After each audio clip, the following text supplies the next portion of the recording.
Welcome to the Word on Wednesday. This is your midweek online Bible study and devotion at Mackville Christian Church. Today is New Year's Eve, Wednesday, December 31st, 2025. New Year's Eve. The new year is almost upon us. I'm here in my family room. I'm on my weightlifting machine. 3, 2, 1, go. Welcome to the Word on Wednesday. This is your midweek online Bible study and devotion at Mackville Christian Church. Today is Wednesday, December 31st, 2025, New Year's Eve. The new year is upon us. It's a time when many people make resolutions to decide to get started on something new. I'm here in my family room with my weight machine. Now, I've had this a while, and I always try to exercise several times a week, but a lot of times people will say, this is time I'm going to start trying to get back in shape. It's a time I'm going to start eating healthy. It's a time I'm going to start doing this or that. It's a great time to start something new. But when I look back at 2025, I think, wow, it has gone by so fast, because just a year ago I was telling you about this new series that I was starting on Sunday mornings called All About Jesus. I was going to be looking at the life of Christ every Sunday, and I knew there was no way I could get into everything about the life of Christ, but my intent was to try to just say, let's lift up Jesus, and I think we've done that. And I think that made 2025 in itself a successful time. This past Sunday, December 28th, was the last installment of that series. If you haven't already seen that, if you weren't in church Sunday, or if you haven't already seen the video, I encourage you to go back. I'll make it easy for you and put it in the link in the comments section on Facebook, whatever you do. But we're getting ready to start a new year. You know, I look back at 2025 and I think it's been a good year. Our attendance was slightly up in 2025. We'd slipped back a little bit in 2024. We're back up in 25. That's a big positive. And I believe there are many people in Mackville Christian Church who really and truly want to do what the Lord says. They really and truly want to elevate Mackville Christian Church. And I'm going to tell you, and I'm going to challenge you, don't let anything hold you back. Don't let your fears, don't let the church, don't let the community, don't let anything hold you back. Your relationship with the Lord is number one, and that's going to show in all that you do. I said the relationship is number one. I say relationship is everything, really. Everything else is secondary than your relationship with the Lord. But I think about Mackville Christian Church, and I'm very thankful for Mackville. I'm thankful for the time there. And I think about some of Paul's writings. As I was thinking about what to say this morning, I thought about what he said sometimes when he looked back at some of his ministries and some of the letters he wrote in the New Testament. And I think of his fondness for the Philippian church. Philippians chapter 4, verses 10 through 13, where he wrote, I rejoice greatly in the Lord that at last you renewed your concern for me. Indeed, you were concerned, but you had no opportunity to show it. I'm not saying this because I am in need, for I have learned to be content whatever the circumstances. I know what it is to be in need. I know what it is to have plenty. I have learned the secret of being content in any and every situation, whether well-fed or hungry, whether living in plenty or in want. I can do all this through Him who gives me strength. You know, I'm thankful for Mackville. And I'm thankful for the many ways that some of you have stepped forward in 2025. I encourage you to continue doing that and continue lifting people up. I'm thankful for the great times we've had at the church. I look back at 2025, there was a lot of sadness as well. We lost 4 people who were part of our church. And I truly enjoyed getting to know Dwight Simpson. He would make me laugh every time I stopped to see him. I was very blessed to get to know Ms. Norma Pinkston, even though she moved in with her daughter a little over a year after I came to Mackville. So I didn't see her as much, but such a wonderful lady when I was able to stop by to see her. Connie Gabbard, he always loved being able to talk with me and always was asking about the church. Devon Lester, he just loved being able to talk to people and talk about people in the church. I think about those 4 people. They all blessed me in different ways, and I'm going to miss all of them. It was an honor to preach 2 of those funerals and to assist in another.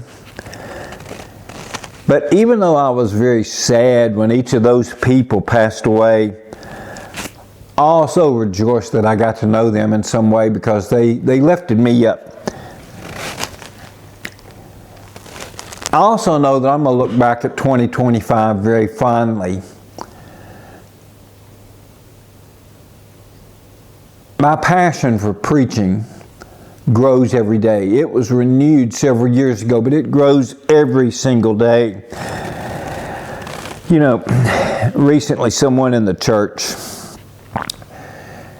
told me about one of their children seeing a video of me online and being excited and saying, "Come look, here's John." And things like that just lift me up so much. Children melt my heart nearly every time I see them. There's a few kids in the church at Mackville that every Sunday they have to come and give me a hug. This past Sunday, one child gave me a candy cane. And those kind of things energize me more than you'll ever know. But there's the innocence of children that we all need to have. Just show each other how much we care about each other. I love my preaching. I love being able to preach to you and with you at Mackville. I may have told you this before, but my wife was along for the ride for much of the time that I was working as a journalist, and she went with me to numerous awards ceremonies and things like that. And she saw how much I put into that work and how driven I was to be my very best. But she's told me several times she's never seen me as passionate about anything as I am about preaching. And I will look back at 2025 and I'll say this is a time when more wood was added to my fire. And I'm thankful for you at that. But you know, we can just look back, and that's good, but we've got to learn from it because 2026 is here now. It's upon us. And it should be a huge year in the life of Mackville Christian Church. Folks, we're planning our 200th anniversary as a church.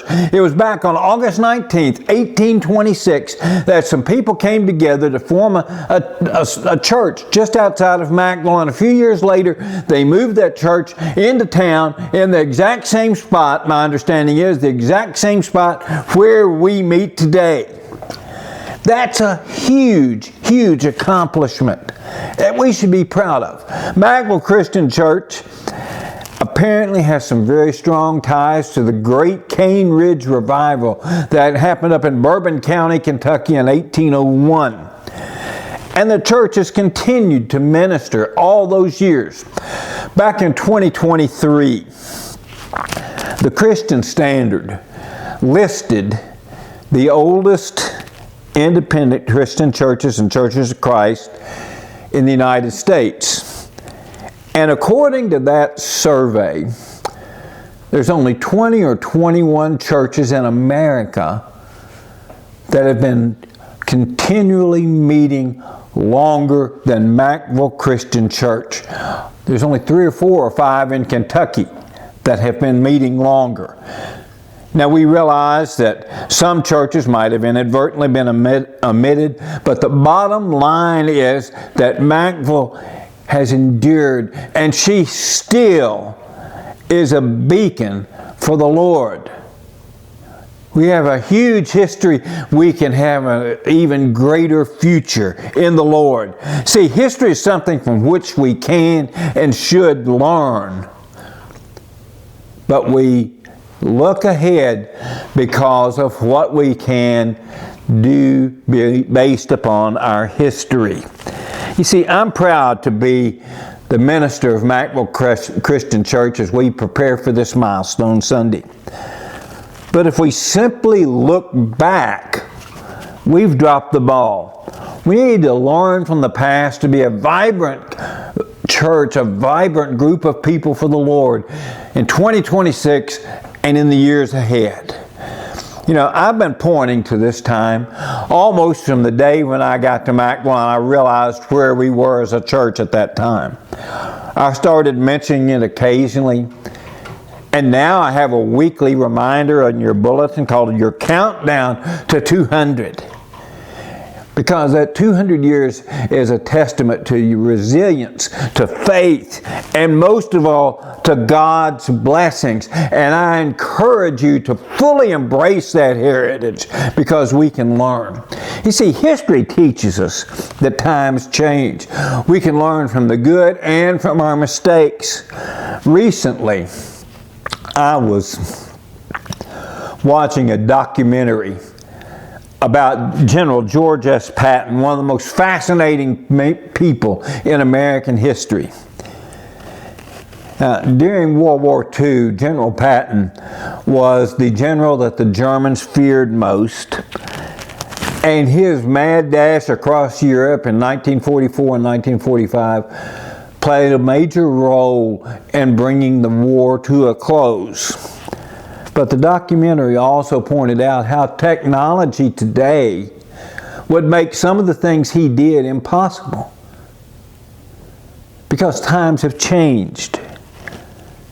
And I also pointed out just the little things that he did, that generals did. Generals back then went sometimes to the front lines. Nowadays they stay back in a room that is surrounded by computer screens and satellite images. You see, times do change, but we are still in a battle for people's souls. We are in a battle for souls. Satan is much more ferocious and cunning than any enemy the United States has ever faced. And whether we like it or not, we are in a battle against him. The Bible uses that picture often. I think about Paul telling us to put on the whole armor of God in Ephesians chapter 6. I think about the book of Revelation. The book of Revelation where we see this picture of Christ in a battle against Satan and that victory by Christ is assured. You know, I referenced General Patton before. And if you know just a little bit about history, you know that during World War II, posters were everywhere in our country with an Uncle Sam saying, "I want you for the United States Army." It was an appeal to patriotism in the situation of the world at that time. Because the Axis powers were looking for world domination. And the United States and other countries had to fight against it. Satan is doing that today, even on a greater scale, but he does it one person at a time. While we know that Jesus' victory is assured, he's left us to carry that message and minister to others. 2026 is upon us. It's a time that we can look back at our history, but we can take that history to move forward. And we can take that history to make a difference in our own lives and the lives of people around us. My question is, will you be a part of that in 2026? I know I'm planning to. I hope that you'll join me, because this is a year that we can look back, but it's also one that we can look ahead and must look forward. Folks, I love you very much. I've had a great 2025, and I wish you a very happy 2026 at Mackville Christian Church. We'll see you Sunday at Mackville. Take care.